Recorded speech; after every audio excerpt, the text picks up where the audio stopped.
O ministro da Fazenda, Fernando Haddad, fez nesta quarta-feira à noite um pronunciamento à nação para anunciar um conjunto de medidas de redução dos gastos públicos e também de mudanças no imposto de renda. Isso aconteceu depois da equipe econômica bater o martelo numa reunião com o presidente da República, com os presidentes da Câmara e do Senado. Também houve um encontro com as lideranças partidárias da Câmara e, nesta quinta-feira pela manhã, uma entrevista coletiva para detalhar as medidas. Na sequência, o ministro veio ao Congresso para uma reunião ali, na sala da presidência do Senado e presidência do Congresso, para um diálogo com os líderes das bancadas no Senado. Como já disse, esse pacote de medidas pode ser dividido em duas partes. A primeira delas ligadas à redução de gastos e que deve ser votada no desejo do governo ainda esse ano, portanto, muito trabalho nas próximas 3 semanas. A segunda parte ligada ao imposto de renda deve ficar para o ano que vem e começar a valer apenas em 2026. E é nessa parte ligada ao imposto de renda que entra a esperada isenção de imposto de renda para quem ganha até R$5.000 e compensada por um aumento dos impostos do imposto de renda para quem ganha acima de R$50.000. Bom, entre as medidas de redução de gastos, uma diz respeito ao salário mínimo. Existe uma política hoje votada pelo Congresso de reajuste anual acima da inflação para o salário mínimo, mas essa política vai sofrer uma pequena mudança, pois o aumento do salário mínimo, além da inflação, ficaria limitado a 2,5%, que é também o limite máximo de aumento das despesas públicas. Vamos ver o que disse o ministro Fernando Haddad ao explicar esse conjunto de medidas para a imprensa. O salário mínimo continuará tendo ganho real. Ele continua tendo um ganho acima da inflação. Mas esse ganho vai estar condicionado entre 0,6% e 2,5%. Com isso, dando conforto para o planejamento, elaborar a peça orçamentária com mais previsibilidade. Então, o objetivo dessa medida é circunscrever, conter os aumentos de despesas obrigatórias ao limite do arcabouço fiscal. Outra mudança será no benefício de prestação continuada, o BPC, que uma boa parte da população confunde inclusive como uma forma de aposentadoria. Mais especificamente, o BPC que é pago para pessoas com deficiência. Esse tipo de gasto aumentou muito, na ordem de R$7 bilhões. Mais de 1 milhão de beneficiários do BPC para deficiência não têm cadastrado qual é o CID, qual é o código da deficiência dessa pessoa, e cerca de 750 mil pessoas são beneficiadas através de liminares da justiça, o que o governo chama de uma indústria de liminares que o governo quer combater. O ministro da Fazenda, inclusive, diz que para combater fraudes, os recadastramentos de pessoas beneficiárias desses auxílios sociais, inclusive do BPC, esses recadastramentos serão muito mais constantes. O BPC extrapolou o orçamento esse ano em praticamente R$7 bilhões e nós vamos conformar o programa ao texto constitucional, porque não se trata aqui de cortar direitos, o presidente tem insistido muito nisso. Nós temos que fazer algumas alterações para dar clareza de quem efetivamente tem direito ao BPC no caso da pessoa com deficiência. É muito claro para nós que nós vamos ter que passar limpo, num prazo menor do que o anunciado em julho, o conjunto de medidas saneadoras dos cadastros dos grandes programas sociais. Então, todo mundo vai ter que passar por biometria, todos os programas, e os prazos de recadastramento vão ser encurtados por lei. Uma outra mudança que o governo quer ver votada ainda esse ano é no abono salarial. Aquele extra que o trabalhador recebe se ele tem um salário de até 2 salários mínimos, recebe um salário mínimo extra, no fim do ano, proporcional, na verdade, a quanto tempo ele trabalhou. Portanto, ele só ganha um salário mínimo inteiro se ele trabalhou os 12 meses. Esse benefício deve ser alterado para passar a contemplar apenas aquelas pessoas que ganham um salário mínimo e meio. Só que a transição será bem longa. Ela pode demorar aí 10 anos ou até mais. Então, vai ser uma coisa bem paulatina. O ministro da Fazenda também falou sobre essa medida e o impacto financeiro dela. Nós estamos fixando o direito ao abono àqueles que ganham até R$ 2.640 por mês, o que hoje corresponde a 2 salários mínimos. Mas nós estamos introduzindo uma cláusula na Constituição de que esse valor vai ser corrigido pela inflação. Como o salário mínimo vai aumentar acima da inflação, esse valor ele vai gradualmente convergindo para um salário mínimo e meio. ao longo dos anos. Uma outra mudança para a contenção de gastos, mas essa que já foi votada, já foi sancionada, inclusive já virou lei, é essa que foi resultado de um acordo entre os três poderes no que diz respeito às emendas parlamentares. Elas não vão ser cortadas, mas elas vão ter o seu ritmo de crescimento desacelerado e isso deve aí abrir alguma folga orçamentária, além de garantir uma quantidade mais fixa de recursos para saúde. Vamos ouvir o ministro da Fazenda sobre isso. Isso limita o aumento das emendas parlamentares no tempo, então tem um ganho expressivo em relação à dinâmica do aumento das emendas parlamentares e tem uma facilitação no cumprimento do piso constitucional da saúde, uma vez que compromete o parlamento com mais verbas para a saúde a partir do ano que vem. Outra mudança que deve ocorrer, foi proposta pelo governo, precisa ser aprovada pelos congressistas, diz respeito aos militares, mais especificamente ao sistema de previdência dos militares, que agora terão idade mínima para passar para a reserva. E essa idade mínima será de 55 anos. Eles também devem ter um pequeno aumento na contribuição que fazem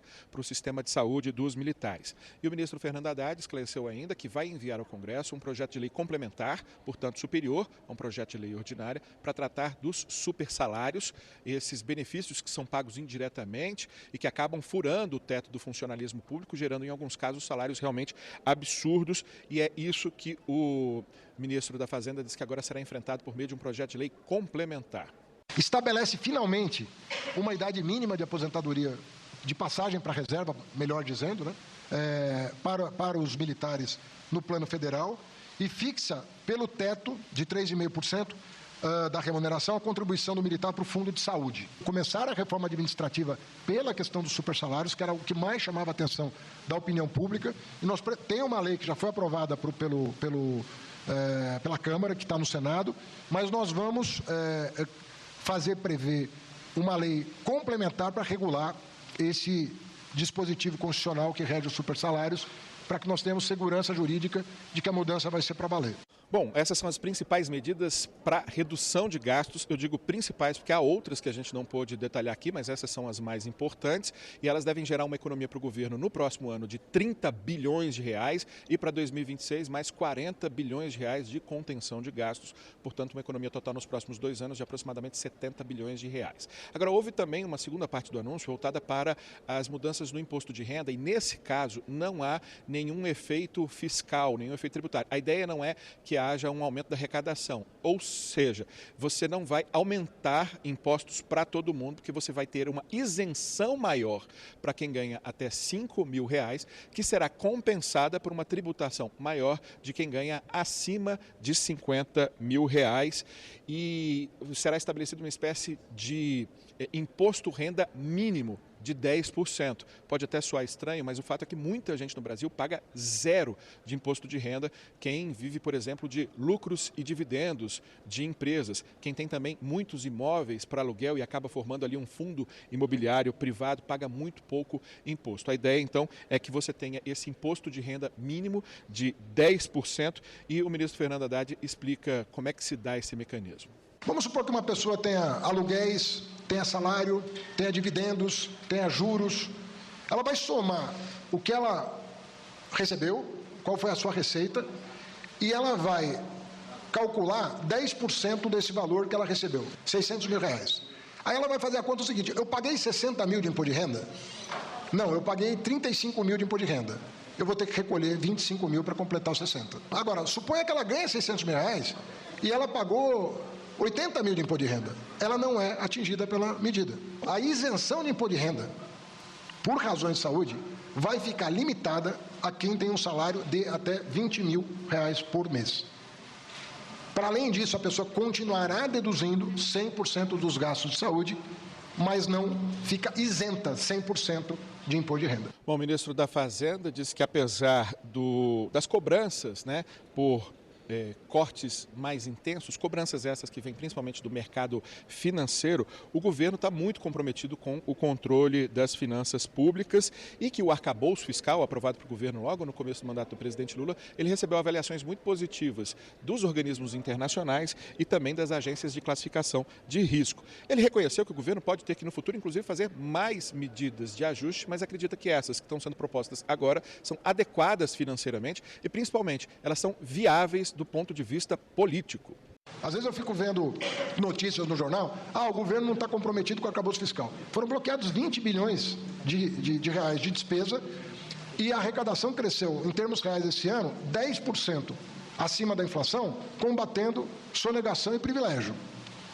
Então, se nós não estivéssemos cuidando da parte fiscal, nós não estaríamos cumprindo uma meta fiscal, que era muito exigente esse ano, porque nós saímos de um déficit, em virtude dos calotes do governo anterior, de mais de 2% do PIB. O nosso trabalho não se encerra, não acredito em bala de prata, nós não vamos resolver o problema herdado de 10 anos de déficit primário de um ano para o outro. Eu sei que vocês ouvem o mercado, é dever de vocês ouvir o tal mercado, mas também tem que colocar em xeque as profecias não realizadas. Crescimento de 1,5%, nós estamos com um crescimento de 3,5%. Déficit de 0,8%, tirando o Rio Grande do Sul, nós estamos com 0,25%. O Rio Grande do Sul é um evento que não podia estar orçado. E, obviamente, essas medidas de redução de gastos e também de mudança no imposto de renda repercutiram aqui na Câmara dos Deputados. E a Fernanda de Bretanha nos conta. Depois do encontro com os presidentes da Câmara e do Senado, o ministro da Fazenda se reuniu separadamente com as bancadas dos partidos. Fernando Haddad detalhou o pacote do governo, que prevê uma economia de 70 bilhões de reais em 2 anos. O pacote de corte de gastos repercutiu na sessão de hoje no plenário Ulisses Guimarães. O deputado João Daniel, do PT de Sergipe, falou sobre a decisão do governo de isentar de imposto de renda os contribuintes que ganham até R$5 mil por mês e de taxar quem ganha mais de 50 mil. O governo vai trabalhar dentro destas medidas para atingir os 100 mil mais ricos para pagar impostos. E esta isenção do imposto de renda vai beneficiar mais de 35 milhões de brasileiros e brasileiras. Esse imposto que deixará de ser cobrado vai ser o imposto que vai gerar e movimentar a economia, porque são as pessoas que vão gastar com saúde, com alimentação, em especial, melhorar a vida da família, que é no mercado, na feira. O deputado Coronel Crisóstomo, do PL de Rondônia, criticou o pacote, principalmente os itens que atingem os militares, como o aumento da idade mínima para transferência para reserva remunerada de 50 para 55 anos e as alterações nas regras de pensão. Em 2019, já teve uma mudança do tempo de serviço dos militares, passando de 30 para 35 anos. Isso já houve em 2019. Então não precisa passar para 55 anos de idade. E quanto a retirar dinheiro da instituição militar, Forças Armadas, isso ocorreu já em 2001. O deputado Júlio Lopes, do PP do Rio de Janeiro, achou as mudanças anunciadas pelo governo tímidas. Essas medidas que o governo está propondo são incipientes, não são suficientes para enfrentar a gravidade do problema que nós estamos atravessando. A gravidade, sobretudo, é a boa notícia do envelhecimento da população. Para isso, precisamos de uma economia mais equilibrada, porque a Previdência Social do Brasil não aguenta o crescimento da longevidade dos brasileiros, suportada por um número menor cada vez de brasileiros trabalhando para sustentar a Previdência. O pacote deve ser enviado para análise do Congresso nos próximos dias. E a ideia é votar antes do recesso a proposta de mudança na Constituição que prevê as medidas de contenção de despesas. Já o projeto de lei complementar, que trata da reforma da renda, deve ficar para 2025. Em plenário, a deputada Benedita da Silva, do PT do Rio de Janeiro, ocupou a tribuna para detalhar as mudanças sugeridas pelo Executivo nas emendas parlamentares. Com toda a transparência, o montante global das emendas parlamentares, ela crescerá abaixo do limite das regras fiscais. Além disso, 50% das emendas das comissões desse Congresso passarão a ir obrigatoriamente para a saúde pública, reforçando o Sistema Único da Saúde, o nosso SUS. As decisões que o governo Lula apresentou para esta nação, através do ministro Haddad, são as escolhas certas, porque garantirão um Brasil mais forte, um Brasil mais justo, um Brasil mais equilibrado.